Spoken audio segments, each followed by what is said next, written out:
Okay, well, thank you everybody for waiting. Technical issues notwithstanding.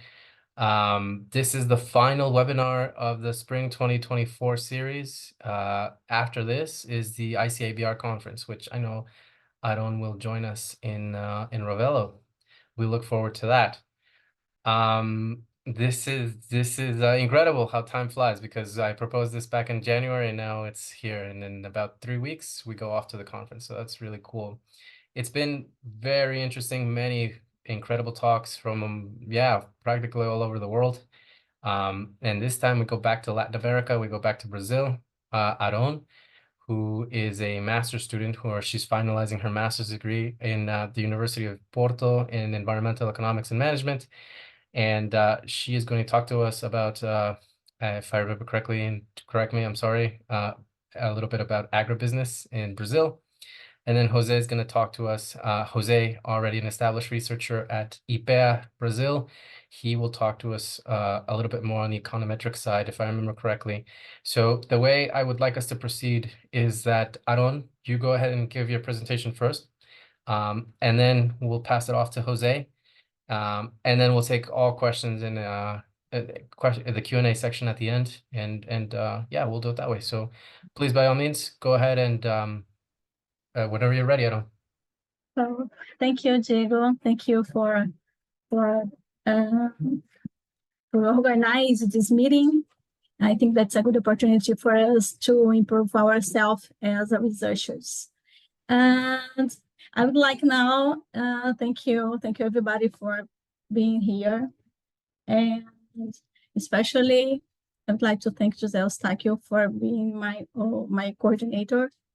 And for the University of Porto cause to help me to know lots of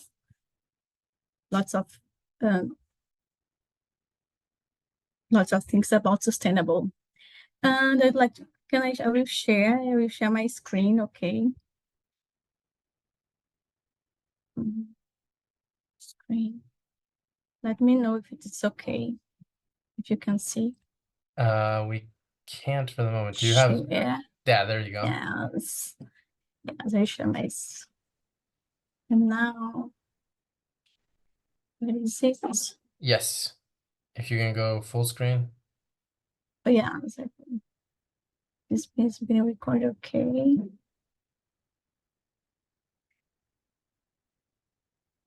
Okay. So sorry for everything. No worries, no worries.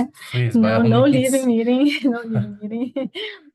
Is this, what is this? I'm just looking for. Yes, it's this. Okay.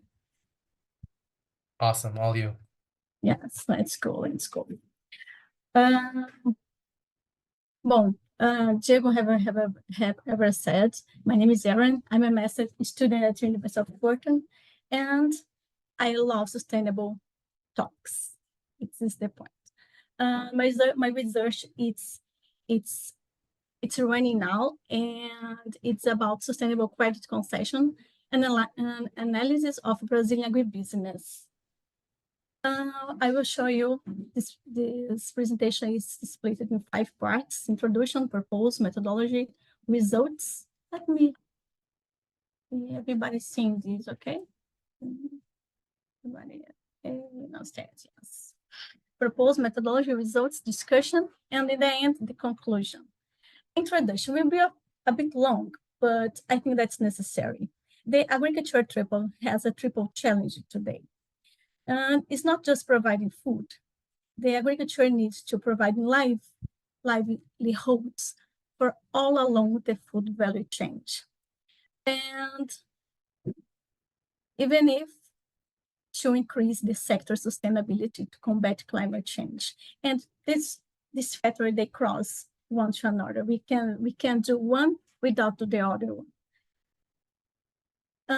But the agriculture has it has a mission that we need to reduce. Yes, according to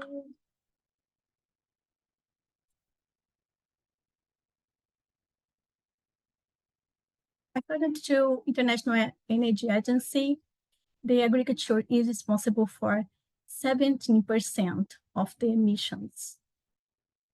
And then it's a good point that show the agriculture and land use are responsible, and then we need to do something about it. This highlights the importance of actions to reduce emission in this sector. Now, yes. Okay, but it's really that the use of land has emissions, high emission, and what is this? Look at about in the report of IPCC, it shows that the land use is the 51, you can see here. Oh, yes. Do you see my mouse? Yes. Yeah, it's good. And it's 51% of the emission. And Latin America, look at, is the highest, the most pollution continent. Africa and Asia is the came with us. I'm an engineer, and then I would like to see numbers to rely on this. And then at first to do my qualitative research, I would like to check some numbers just to be more, to rely more in my thoughts and what I was doing and what I was studying and what I would like to talk to you and to share with other people. And then I analyzed the data, just the data, okay, of Food and Agriculture Organization of the United Nations, and just doing an exploring analysis, simple one. I would show you some results that I found. I decided to check if Brazil is really a very bad pollution at agriculture. And we selected 5 top agricultural producers. That was India, Brazil, China, United States, and the Russian Federation. India, because 58 of the population works with the countryside. Then it's very important for them to receive money by this work. And then if you see the graph below, graph inside, here, in the right side, you see that the production is here, and the pollution is very high, okay? In Brazil, we have something. Brazil it's our main country, because it's the point, it's where we let's study in a particular way. And we are the 4th largest grain producer and the largest beef exporter. If we check the numbers of the pollution, the production, just production, okay? Here is just agricultural production, it's not livestock here. Yes. The production and the emission is much lower than production, then it's a good point. China has something happen here, because sometimes the pollution moved so much and then the number fell down. But it's just the number it's on the false state. Okay. China is the world's largest food production. And then with rice, corn, barley, cotton, potatoes, pork, and many others stand out. The United States, look at, they are fighting with the production and emission. And he's the world's largest agricultural exporter. And then I would like to compare this country to see what the top 5 agricultural products they are working, what way they are running to sustainable production. Yeah? And if Brazil is the good one, is the bad one, where is Brazil in these top 5 countries? And then the 5th is Russia. Russia reduced this production, and then I think no, it's because of the conflict with Ukraine. But if you see here, the emission, it belongs with production. Well, sustainable agriculture, we know that we have lots of farming system approaches, agroecology, conservation agriculture, integrated production system, organic farming. We have lots of ways to reduce emission and carbon sequestration. Lots of many management practices we can do. But which one is good for a country? Maybe not, maybe can't be so good for another one.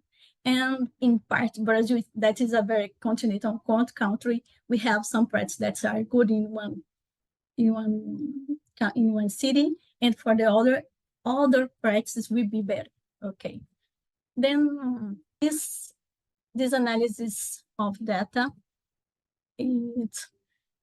with that number, I would like to check just agricultural productivity and carbon intensity in a simple way without livestock. Okay, it's because we're more simple for me, and it was just a pre-check of my research.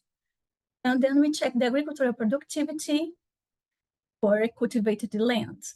The second point, we check the intensity of emission per productivity agriculture. And then the last one, it was about the emission for cultivated land.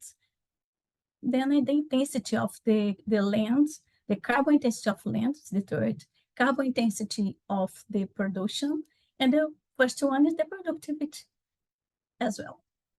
Let's go. Comparing the 5 countries. Here is just the productivity. We take the production and split by the area. And then much more food we can give in the same area, we have more efficient. We have productivity, okay? And then which country is the most high number? It's Brazil. It's this blue one. What about the carbon intensity? Much more carbon we emission, bad we are. And then this number, it's how low we are, it's best. Because I don't want to have a higher carbon intensity, okay? And then for Brazil, we can check that Brazil, since 2000 to 2020, is the reference. I think that we are referencing this point. What about GNG emission for cultivated land intensity, the carbon intensity of the cultivated area? In Brazil, it's together with Russia, and in the final, Brazil is the first one with the best number. Okay. Brazil it's one of the top 5 countries, and we have much things to do in our agriculture for sustainable. But we are not the bad country, but we just have one planet, okay? And then we need to do something. We are a very big country, and despite of we don't are the bad one, if we do something very short, the results will be so big, because we are big, because we are a continental country. And we have a government that guides all the cities, all the unit or the states of our country. And the government, and then if we do something as public policies for agriculture, we can have very good results. And then it's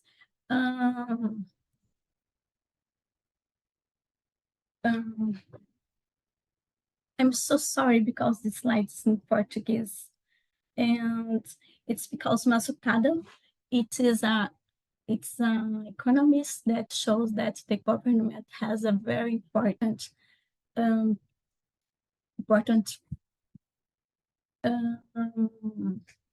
they are very important to coordinate, and for the investment, public and private, for to help, for to improve, for to engage the economy for the green transition.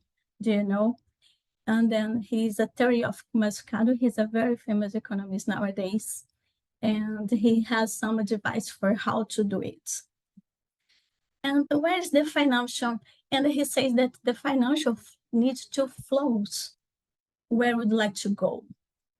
And there the Paris Agreement, the activity of the Paris Agreement, he shows that the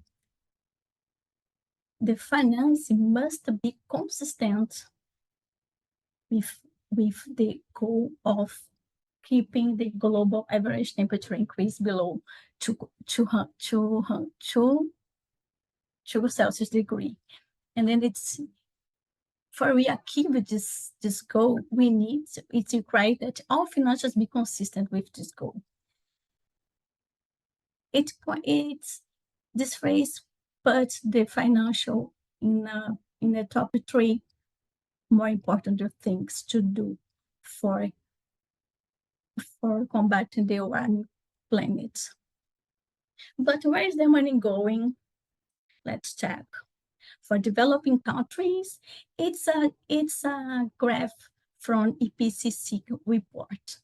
The IPCC report, if you don't know, it's a report that's made for more than 300 researchers, and I think that's just like the Bible of the climate change, just like this.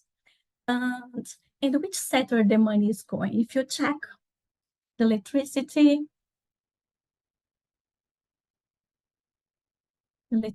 is the highest. The transport, it comes.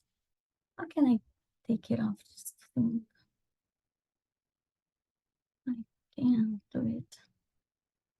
Okay, I will let it. And for agriculture, can you see money going for agriculture and forest? I can't see. It's a very short, small. The first one, brown. It's so short money for agriculture. All the money is going for electricity and transport now, and others that I don't know. That's in orange color.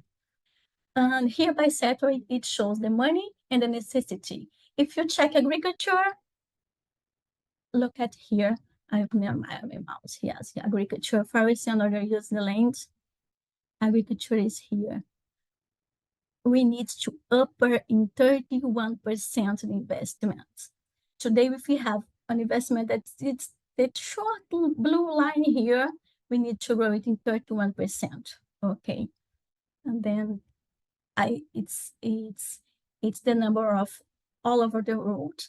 The investment in agriculture is being very low. It needs to rise. Okay, if you don't know, we know what will happen. And then in Brazil, what is happening now in Brazil? Brazil, we have the ecological transition plan that it seeks to promote development based on environmental preservation and combat climate change. In Brazil, the financial research are made available every year to fund agriculture production through the Plano Safra plan. Okay, and the ecological transition plan, the Plano Safra, it's inside on it, and they work together. Okay, what is Plano Safra? Plano Safra is a crop plan. It's a public policy adopted by Brazilian government, through which it provides rural credit at subsidized rates to support national agricultural production. The plan, the Plano Safra, the crop plan, if I can say this, of this year, it comes with innovation that's different from the other ones that encourage environmentally sustainable production system. How it works? Yes, in the years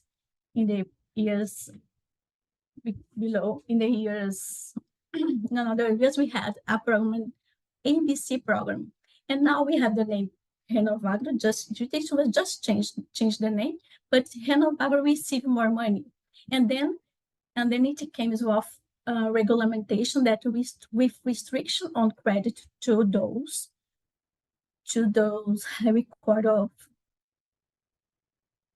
who had Oh, it's not written here. Restriction of credit to those who had deforestation in their city. Yes, it is. Deforestation was registered in the CAR, Rural Environmental Register, I guess.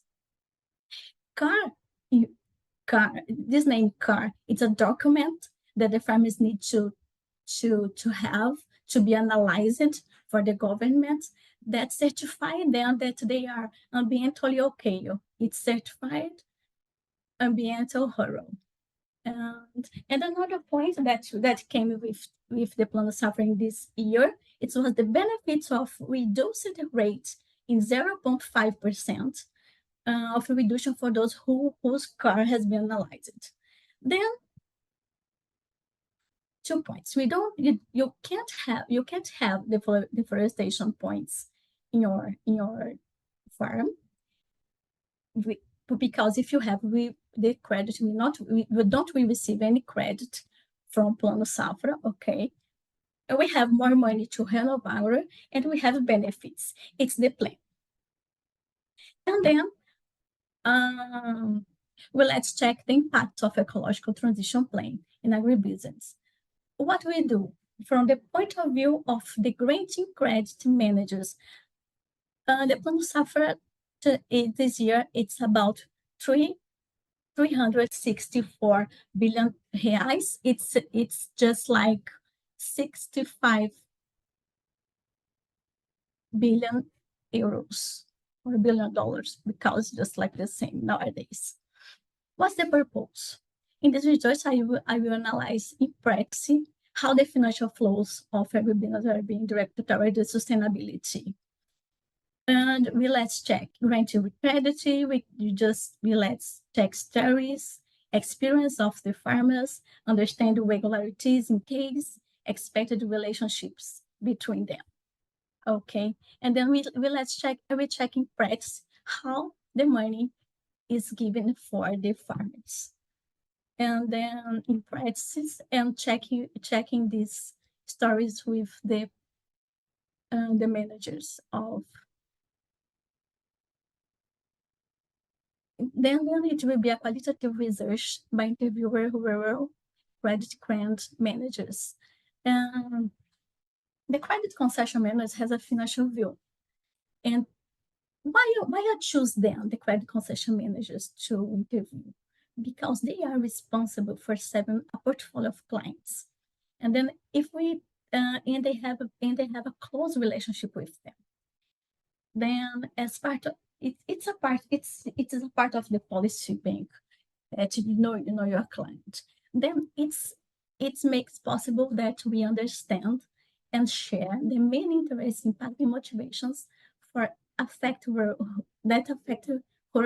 credit in a more generalized way within their service duration. And then how many I did 12 interviews. It was 2 for Northeast, 4 in the Southeast, 1 in the South, 2 in the Central-East, and 3 in the North. With these interviews, I could check the feelings about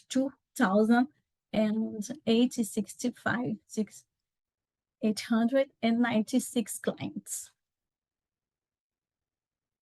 What was the aspects analyzed? Sustainable Brazilian agriculture, regulatory influence on credit lending, collective value creation, the new approach to stakeholder value, and financial drive sustainability.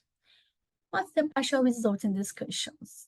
Well, for sustainable Brazilian agriculture, they think that it's important to have a simple and effective Brazilian certification. They think that's important because CAR is not it's not working so well.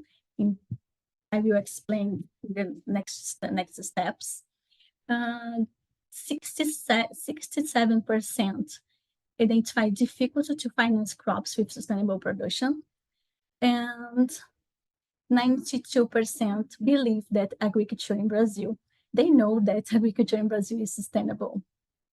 And when I asked for what is sustainability, that was the name that came in their minds. Okay. And about regulatory influence on credit, they perceived some changes and difficulties too. Greater concern about deforestation, it's a very good point, because the bank now started to look at this issue. We didn't look at it before. We just checked the documents of environmental, and now the deforestation is one, it's more one. The overlap of areas in the car has limited credit. What is over areas in the car? When the farmer, he tells what is their area, and then if another area has a point, has a deforestation note, and if there is an overlap of areas between my area and the area that has deforestation, I can't cap the credit, and then it's prejudice, and then I have to regularize this document. It's a point, and there has no flexibility about overlapping areas. In the last year, we could separate the area that was overlapping and continue to give the credit for the farmer. Now it's impossible. Lack of analysis of the car prevents the granting of the rate reduction benefits. Delay in raising awareness of the note after justification of legal deforestation, and notification of deforestation surprised clients. Yes, it was very surprising in much case.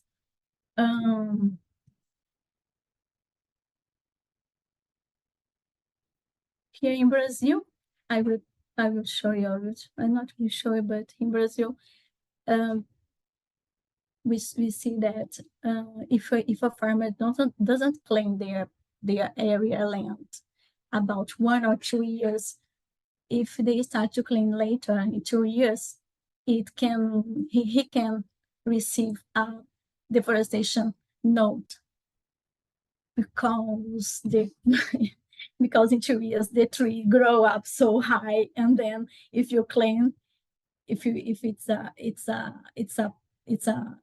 land for livestock, and then you need to claim for the cows can walk in on them, and then you can be a deforestation point. It's not so good for them, because they need to have the livestock to receive, to rent. Okay. Regulatory influence on credit lending. Success in sustainable rural credit. Renovagro, recover degraded areas, soil maintenance and correction, fertilization, biodigester, biological pesticide, biological fertilization, implementation of cocoa, açaí, and eucalyptus forest. That's very success.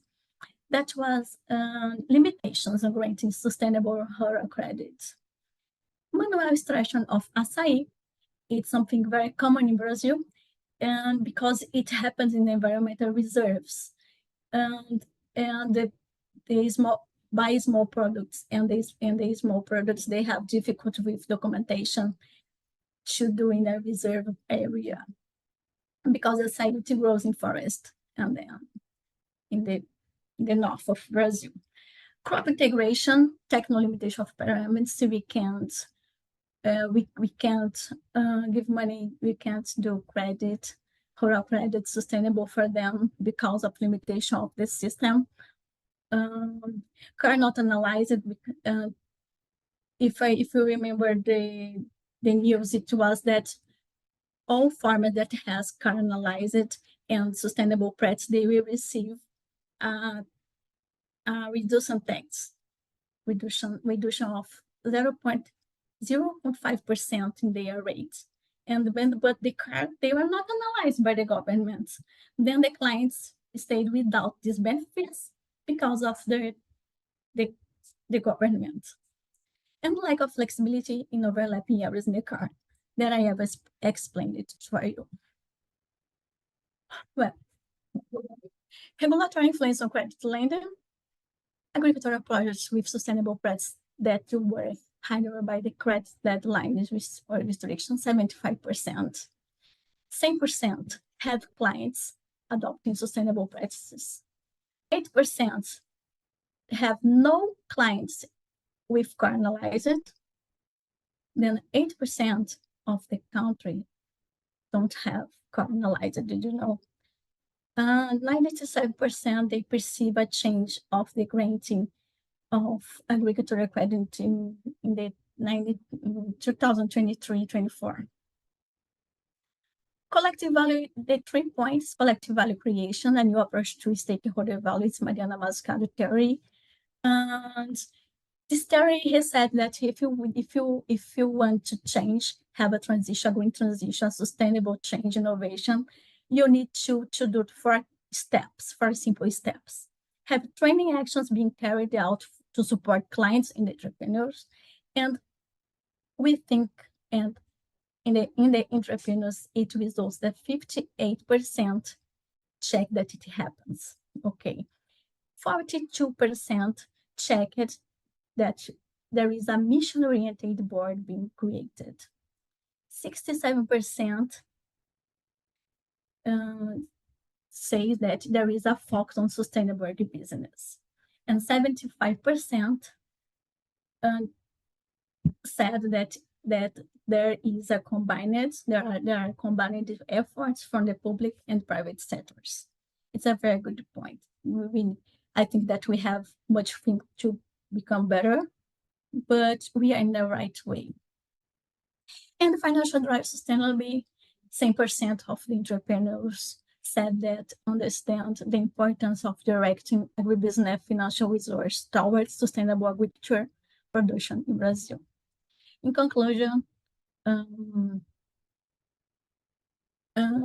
Plano Safra was more restrictive when it came to granting credits, and the benefits of the rate reduction to stimulate and promote sustainable did not happen due to the lack of analysis of the core.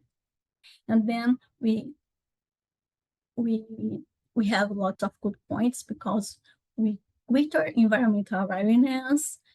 There was a recovery of degraded areas in 43% of happened reduce with deforestation.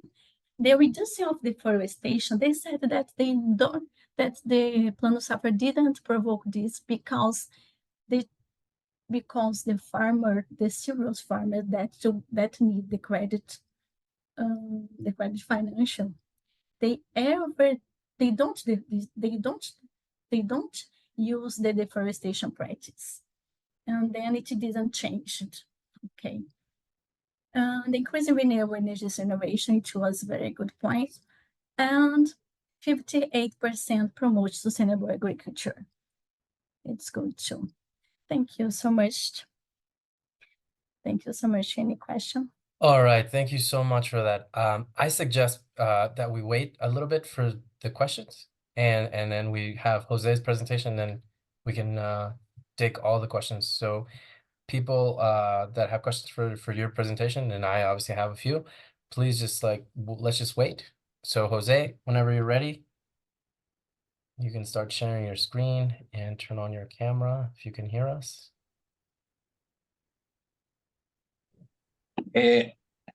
Hi, Diego. Yeah. I tried to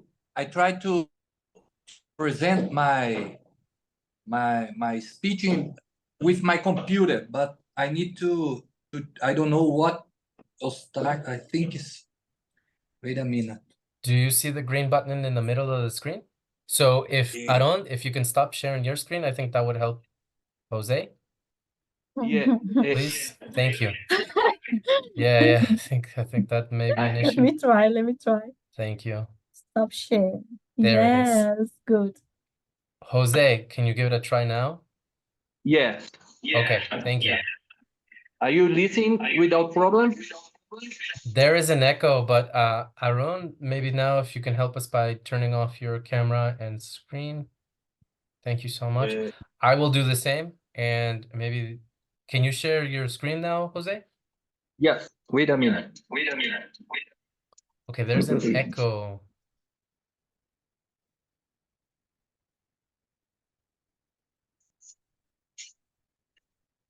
If we have problem, I send my presentation to Arone, and I can speak, and she could pass the slides, please. Okay. I don't know. But we will try No, first. but I can see you. Yeah, no, I can see it fine. Yeah, and now it's good. Yes. But sometimes, Diego, I don't know why I put on my computer the presentation, only the presentation, but for people who are watching us, it's different. Okay. We'll just give it a try. Can you go ahead and go full screen, please? Yes, I put on my computer, but I didn't see it. Can you change your slides? You see or not? I can see that you have a PowerPoint presentation open, but I do not see full screen. Okay. And now, if I do like this, it works. Yeah, that's fine. That works. Okay, so I will try to do my first of all, Diego, think. Wait a minute.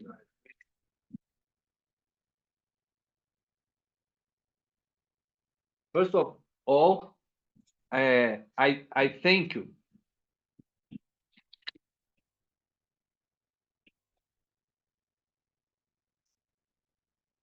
First of all, I thank you for the invitation to present.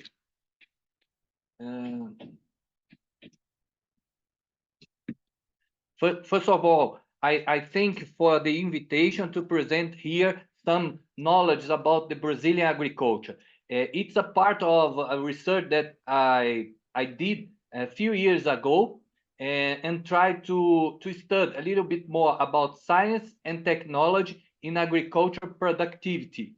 So the title of my presentation, I put this. This study was particularly related to São Paulo state, so it's not the entire of Brazil. And in the introduction, what I'm trying to tell you here, they study evaluate the productivity behavior and the impact of a public policy to promote science and technology on its growth, particularly in São Paulo. The presentation is divided into a methodology, analysis and discussion of results, and final remarks. The main question that I try to answer in this research is what kind of impact public policy has in the growth of productivity. So first, we estimate the total factor productivity. Output growth not explained by input growth is basically the total factor productivity. We use the Tornquist index to estimate the total factor productivity. Is a residual measure weighted by production cost of each input and also by the price of the product. And then we estimate a vector autoregressive model to understand the relation between some variables with the productivity.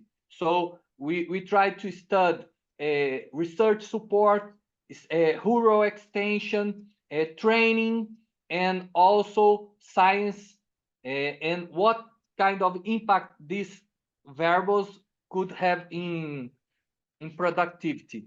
So we also estimate transfer functions and decompose the share of each variable in to generate total factor productivity. The database is one of the limitations of our works, but we do a lot of effort because to estimate a time series model for a long time, it's hard to have all the data to have a good model. So the database to estimate the total factor productivity, such as quantity produced, value of production, land pastures, lease, pasture, rental, work, wage, capital stock, fertilizer, pesticide, and input prices, and the price of products as well. So different kinds of institutions that supply this kind of database, like IBGE,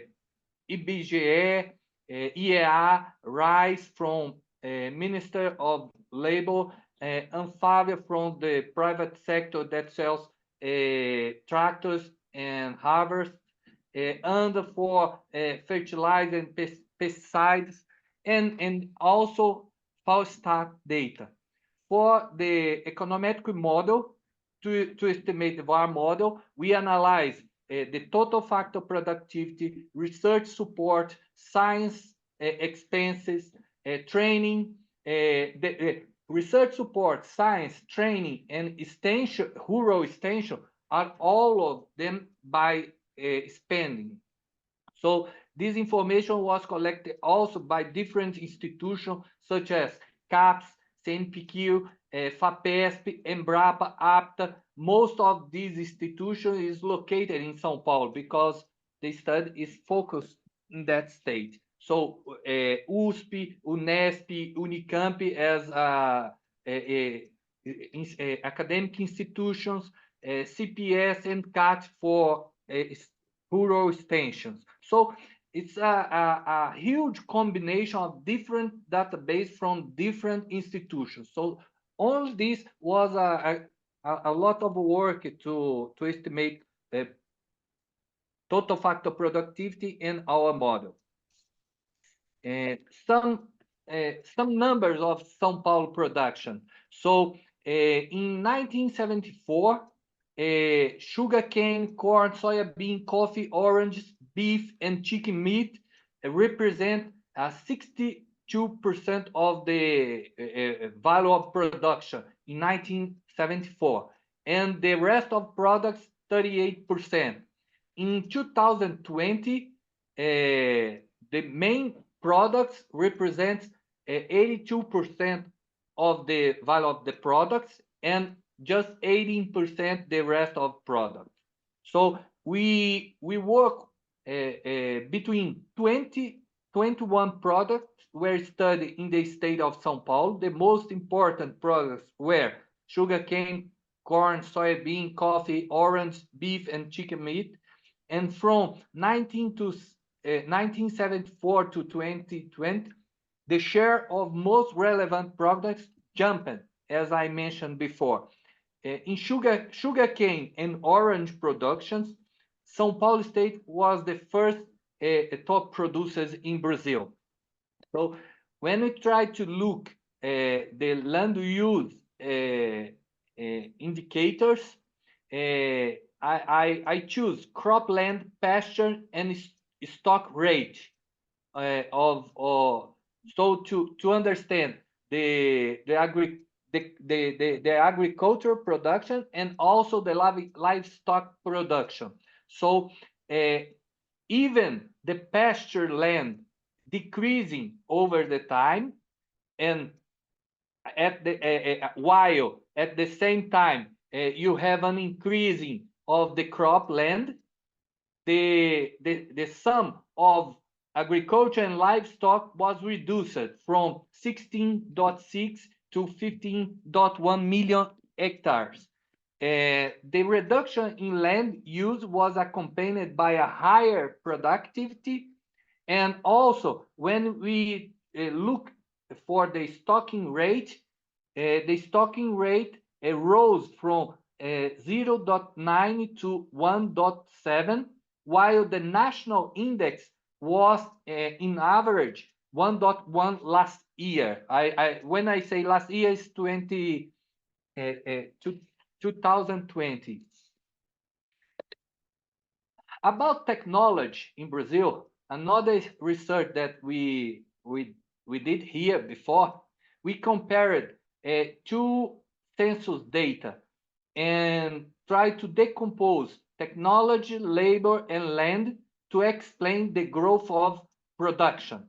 And in 1995, technology represents from the growth of production, almost a half of the percentage. And labor share in 2017, the last census that we have in Brazil, the share of technology to explain the growth of production increased to 60.6%. And if you see the share of land, it still remains almost the same, but the labor participation decreased over the time. So each year we pass, the Brazilian agriculture continues to do a non-intensive labor production. So technology is the main variable to explain the growth of Brazilian agriculture. So the result of our research shows that productivity grew by around 67.6%. The product index grew 77.1%, and the input index just 5.6%. Because of that, the total factor productivity increased so high compared to the use of inputs in Brazil. When you compare the data from São Paulo and Brazil, the total factor productivity in Brazil is higher than in São Paulo. And after I received these results, I tried to understand the meaning of the total factor productivity and discussion, and I will tell ahead. So for this total factor productivity, technology is also a main variable to explain the growth, even in São Paulo. When we compare São Paulo and other countries and Brazil, in the same period has a growth of total factor productivity 2.7% per year, when São Paulo is 1.1% a year. And we can compare United States, an average world such as 1.6%. So we can compare the growth of total factor productivity in France as 0.5%. Anyway, São Paulo is in the middle of this comparison, but it's just behind the Brazilian behavior. So I put an observation that we should interpret the total factor productivity not as an index to explain the growth of technology, but I can interpret the measure of market imperfections. So São Paulo is a state that has a cutting edge of technology in Brazil.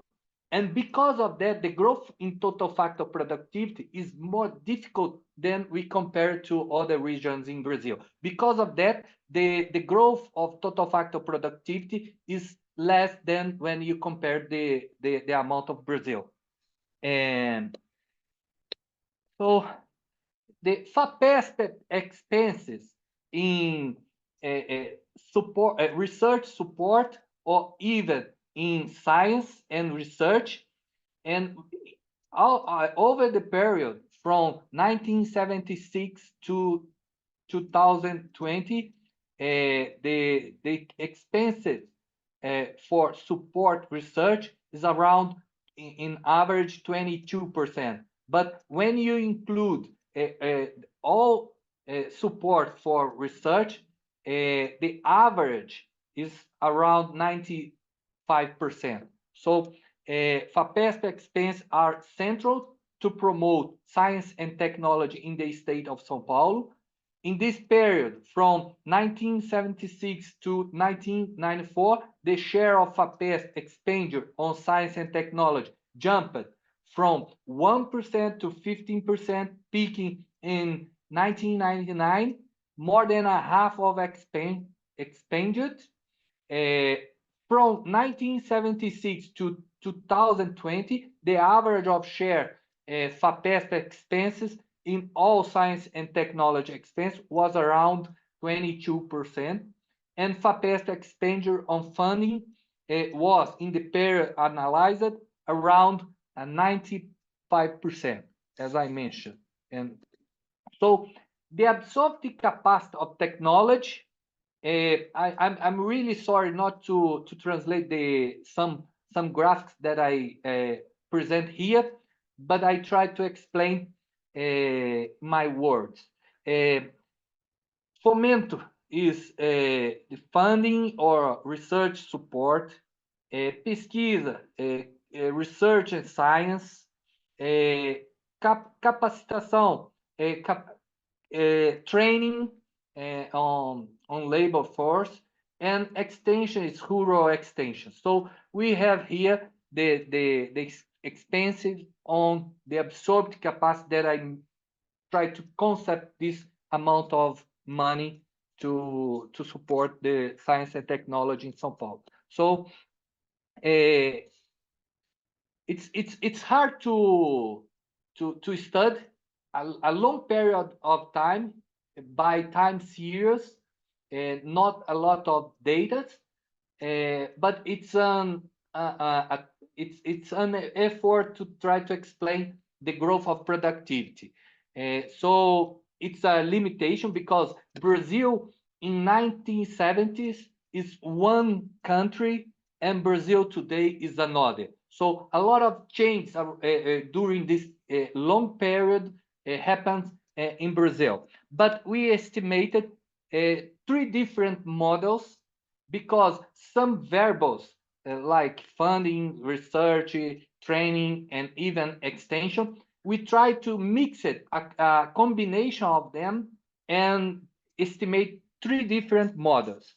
The first model, we use training, science, extension, and research support or funding to explain the growth of total factor productivity. And we see that the training and in the transfer functions, training and research has some impact on total factor productivity. And in the composition of errors, the response of the shock is particularly explained in the 5th period by 62% by the total factor productivity itself, 26% by science or research, 9% by training, 2% by rural extension, and a very little by research support. The second model, we try to use training, science, and extension. And we also saw some impact in the training and research, and not in the extension. So the response to the shock was particularly explained in the 4th period by 57% by the total factor productivity itself, by 25% in research, and by 14% in training, and just 2% in rural extension. And the final model, we agglutinate the training, we agglutinate the training, the science, and wait a minute, the training, science, and research support in one variable. So the third model try to explain better the growth of total factor productivity by the variable that I call it science and technology, and the rural extension still remains with a little a positive impact, but not as much as we saw in the science and technology variable. So the shock in the 5th period was explained by the total factor productivity itself by 62%, by 34% in science and technology, and by just 4% in the rural extension. So I put here some books and papers that we produced over the past 15 years. to understand the Brazilian agriculture, compare the the agriculture sector with industrial sector in Brazil, try to understand the innovation process in agriculture, and show that it's quite similar that the process that we can see in the industrial sector. So the Brazilian case around the world is a good case to study innovation in agriculture. So the perception that most of economists that has in agriculture that it's a marginal sector in the development, it's not applied in the Brazilian economy. So there are a lot of papers. I hope to present some of our last researchers in the IKBR in Italy, in Ravello. So I hope to meet some of our audience here in Italy. So thank you so much. Sorry for my little delay in the beginning, and sorry for the technology to present my papers here. And I'm here to listen all of you and have some questions and answer some of them. Thank you so much.